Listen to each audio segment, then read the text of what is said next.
I love you. আমার মতো নেশা করে আপনিও আসবেন ভালো। নেশাখোররা কি মানুষ না? আমি এত কিছু জানি না। আপনারে আমার ভালো লাগছে। I love you. I love you too. আমি দাঁড়িয়ে দেখছি শেষ। আচ্ছা তুমি আমার কতটুক লাভ করো? অনেক বেশি লাভ করি যান। একটা কথা জিজ্ঞেস করবো? হ্যাঁ বলো না, কি কথা? যদি আমার আর নেশার মধ্যে যে কোনো একটা বেছে নিতে হয় তুমি কি করবা? এখন তো তোমার এই বাইসা নিমু। তাইলে আমার কসম তুমি নেশাটা ছাইরা দাও।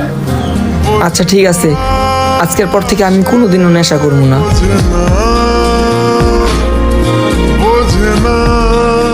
একটা মেয়ে চাইলে একটা ভালো ছেলেকে খারাপ করতে পারে, আর একটা খারাপ ছেলেকে ভালো করতে পারে। বোঝে না